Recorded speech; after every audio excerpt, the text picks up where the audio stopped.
Hello folks, my name is George Almodovar. I'm speaking to you here from Kissimmee, Florida. And for those who don't know who I am the author of No BS and Making Millions in Real Estate. Today I want to discuss a topic. Although I understand this is a public video, this is really intended for my employees. But feel free to listen to it, as it could help you, assist you in your business as well. In my business, to diminish bad tenants, there is a system that I use. And it's not only to diminish bad tenants, it is a system that could be implemented in any business. And these 5 keys are respect, safety, show, courtesy, and efficiency. And I'm going to show you how I implement those 5 keys in unlocking my business success. Okay. And the first one is respect. Dealing with rental properties, for those who are landlords, they understand that from the beginning, you have to show prospect tenants respect, and they in return have to show you respect as well. You have to earn it. And the way I do it is, from the beginning, I state my rules in an application and the rules and regulations. So in the rules and regulation, I mark down all my rules. I make sure that they read it, I make sure they understand them, and I make sure that they are in agreement to those rules. I make sure that they give me their word as a man or woman, and that they handshake on it. And the reason I do this is because when anyone breaks one of my rules or regulations, I remind them of the fact that they agreed to these rules prior to moving in, and that they gave me their word. By doing so, as soon as they break a rule, they have to show me that respect, that they're going to follow the rule. And let me show you, for instance. Okay, you can't come later on and suggest to someone, well, listen, these are our rules and our lease. They might have read it, they might have not. A lot of times people are going to get what is called temporary amnesia. So you want to make sure that you remind them of these rules. Not only that they read them, but you personally go over these rules. So that way, when they infraction those rules, when they break those rules, you can remind them that they had agreed to them, that they gave you their word. And you got to get on this right away. Because if not, they will lose respect. And then what happens is, once they lose respect, they'll stop paying your rent on time. They'll start damaging your property. So you need to be on top of this. And obviously later on, I'll address how you minimize a lot of these bad tenants to avoid a lot of these complications that can happen. Number 2 is safety. Safety is another key in unlocking a business success. Why? For instance, I mean, it should be obvious, but there has to be safety implemented in your business. For instance, let's say you own a franchise, such as McDonald's. McDonald's is a very successful franchise, whether it's individually owned or not. The fact of the matter is that if you don't watch out for hazards and use safety as a precaution, and you mop the floors, for instance, and you don't put signs warning people of the hazards in place, and someone slips and falls, even though McDonald's is a successful business, you could end up using that franchise for the fact that you wasn't applying safety as one of the keys to your business. In my rental properties, I expect my employees to make sure that safety is implemented. And how do I do that? I make sure that there are no garbage or debris in the hallways, in the corridors, in the stairwells. I make sure that the front, there's no garbage laying around, no trip hazards, whether it's a banana peel, snow, anything that might cause someone to get hurt and then sue me later on, which is going to cost me a liability. It's going to cost me money. So safety is very important, and it should be a key, and understand that it is part of a successful business. Okay. The third one was show, which goes together with safety. Why? Because not only is safety by you keeping all these garbage, all these things that may be hazards away from your property, you also give your property a better curb appeal, or your business. Okay. So now you have a better product to show. In order for you to sell a good product, in order for you to rent a good product, you have to show that it is clean, that it has great curb appeal. And I do this, and I expect my employees to follow this by simply making sure that my front are maintained properly, clean, that my properties are maintained properly inside. Okay, I expect them to inspect for instance, my kitchens, my corridors, my bathrooms. Make sure that the caulking is clean, that the grout doesn't have any mold on them. Because if you don't, then you can't show a good product, and you lose customers this way, because then eventually they're going to want to rent elsewhere. Or if you have a prospect tenant, then they are not going to want to rent from you. Okay, you have to have a good appeal, good eye appeal. Okay, cannot be an eyesore. Okay, I make sure my properties are painted properly. I make sure that they smell good, that they mopped and clean, and this is what I expect from all my employees. Okay, if not, then honestly I do not need them. Okay, that's what differentiates me from other property rentals. Again, I keep my lawn nice and maintained and manicured, my flowers nice and cut. I keep them clean, and this is what I want from you as my employee, if you're listening. Okay, another key is courtesy. Courtesy is important, especially with your tenants. Okay, because when you're courteous to a customer, a tenant, you keep them longer. They keep coming to you. Otherwise, you're going to lose them as a customer, and I'm going to lose them as a tenant. So you have to be courteous to your tenants. You have to listen to your tenants. Okay, any complaints, address the issue right away. Don't wait more than 24 hours. And if you cannot address their concerns or their issues, notify upper management or notify me and let me take care of it. Okay? I want you to understand something. This is the system that I have in place. And any successful business has to have a system. This is what differentiates, for instance, McDonald's from a regular mom and pop burger joint. It's a system. A system that is implemented, and it can be multiplied 1,000 times all throughout the world, and it works. Well, I have a system in place, and as long as my employees follow the system, I could keep succeeding. I don't like when my employees think they know more than what they say the master. The student want to know more than the master. That does not mean that I'm not open up to suggestions, but I have a system in place that has worked for me for many years. Okay, and I expect all my employees to follow that system. If you cannot follow my system, then honestly, I do not need you. All right. Now the next key in unlocking a business success is courtesy. Okay. Now, excuse me, I already addressed courtesy. It's efficiency. Okay. I have to be efficient in what I do. When you are efficient, you get things done faster, you save money, and you avoid losing. And I expect all my employees to work efficiently. For instance, if I don't maintain my properties, it is more costly to repair than it is to maintain your properties. Again, getting back to what I was saying as far as bathroom, it's easier for you to yourself, my employee, go clean the bathroom. If you see mold, spray it, kill it before it becomes an issue. Take care of the bathroom tiles before it becomes an issue, because if they start getting mold, they're going to start peeling off the wall, and eventually it's going to lead to water damage, and I'm going to have a bigger issue. Don't let a problem become a real problem. Address the issues right away. You see any leaks, take care of it. So you have to work efficiently.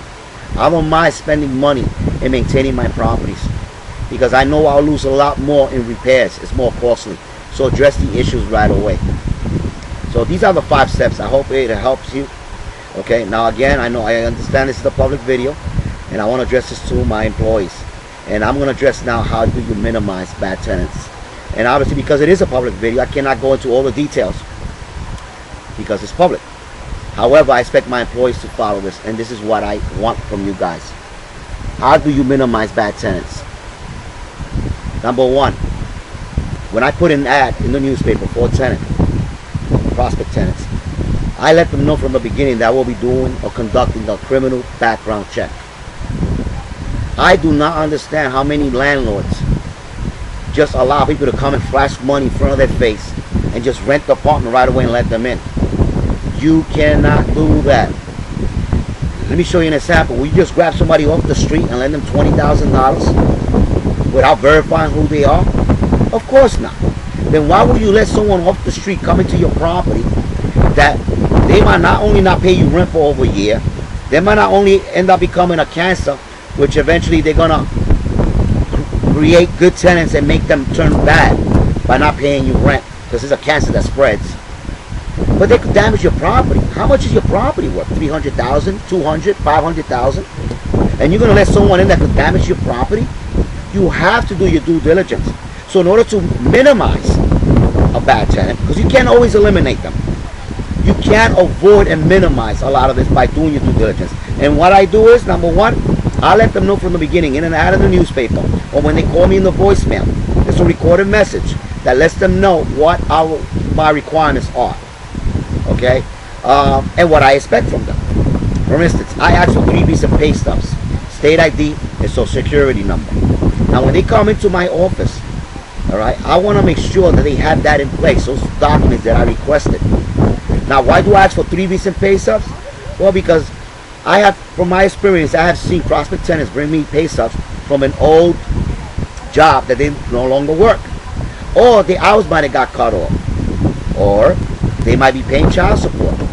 See, there's a minimum requirement that I expect in order to qualify someone for my rentals, and that requirement is this: I look for 35 to 40% of the income to cover the rent. So, for instance, to put them in simple perspective, if someone gets paid net income, I don't go by gross, I go by net income, clean. It's $1,000. Then 35% is $350. That means they can't afford the rent because $350 is 35% of their total income. I could go up to 40%, $400. Therefore, that tells me that he can afford to pay $400. Now, $700 is 70%. Can he pay the rent? I do not agree. I don't think so. Automatically, to me, he's disqualified. Why? You may say, well, wait a minute, $700 is less than $1,000. Yeah, although that may be true. What happens is what about his cost of living? What about his food, his clothes? What about when a birthday comes along and a family member where he has to buy a birthday gift? Can he afford it? Most likely he's going to buy a birthday gift. He's going to celebrate a holiday. Or he might be off a couple of days from work because he was sick and his income gets a little reduced. Now he's behind on his rent and he cannot catch up. You want to make sure that your prospect tenant gets paid more than double the rent. That way, if he falls behind, you know he has an opportunity to catch up. Okay? So, again, I look for 3 recent pay stubs. Working on the books, of course.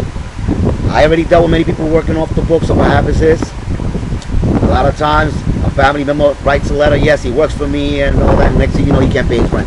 He doesn't have a job. Alright? So, I don't only go by that. There's different criteria that I go by, but this is one of the main reasons why I ask for 3 recent pay stubs. State ID. For instance, driver's license. I make sure that they give me a proper driver's license that is up to date, and I make a copy of it. Why is the driver's license important? Or state ID? Well, the simple fact that a lot of tenants or prospect tenants are not aware that in that driver's license shows me where that person resides up to that point. So in the application, when they put 3 references, which by the way, to my employees, I want to change them to 5. Obviously, 2 of them has to be family members, and the rest could be friends or co-workers. But again, getting back to what I was saying, in the driver's license shows what the person resides. In the application, when they come in to apply, they're going to put the landlord's name and phone number and address. You want to verify your references. You want to verify the address.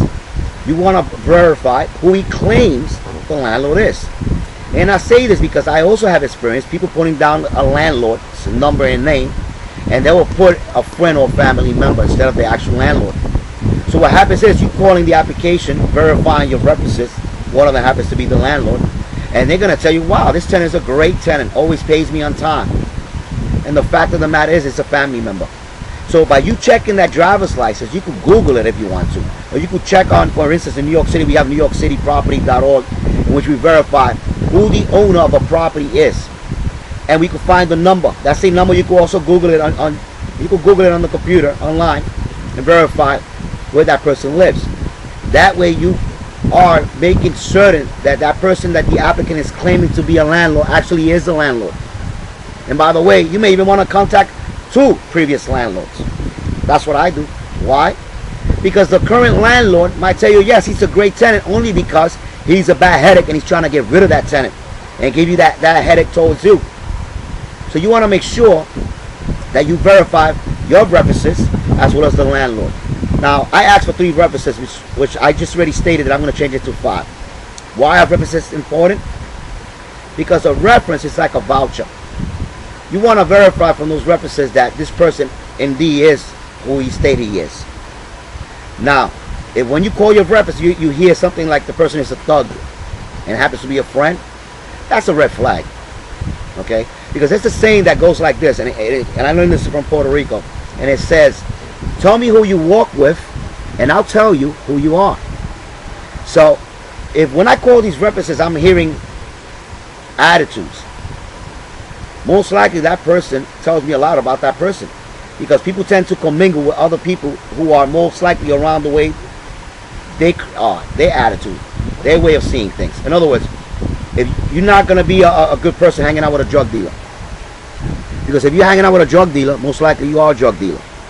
If you're hanging out with alcoholics, there's a huge probability that you are an alcoholic.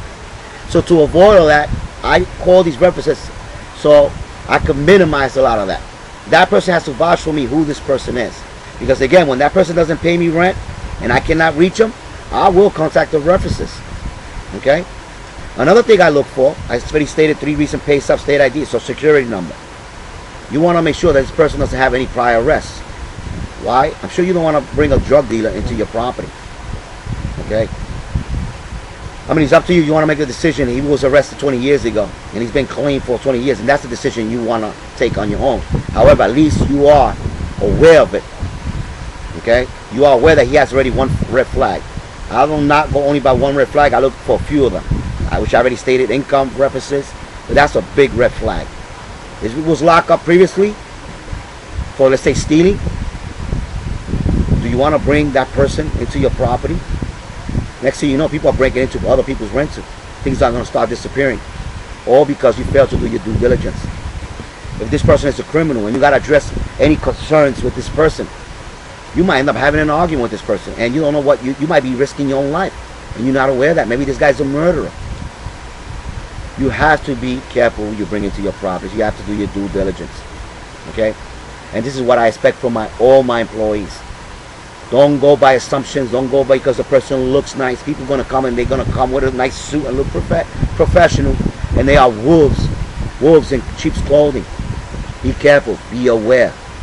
Do your background. Do your due diligence. Check them out. Take pictures of your rental. Show before and after. If you implement this, I assure you will minimize a lot of issues. And as soon as somebody breaks your rules, you want to address that issue right away. Because if not, they break 1 rule, they're going to break them all. You got to address matters immediately. I hope this has helped. There are more that I want to discuss, but I will discuss this in another video. And I will be making more private videos for my employees because they need to follow my instructions. There's a system that worked for me. And in order for me to proceed and doing good and do better than what I'm doing now, I need everyone to follow my system. And I'm assuming I'm speaking to my employees. But if you are a landlord yourself, trust me when I tell you, implement these rules and you will have a successful business. You cannot eliminate all bad tenants. No. There are good tenants that turn bad on you, and you will see that. Or you will minimize a lot of that if you implement the system that I just stated.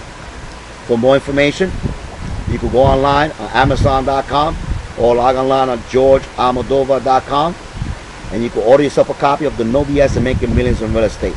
There's a lot of great information. I write better than what I speak. And this could actually save your business.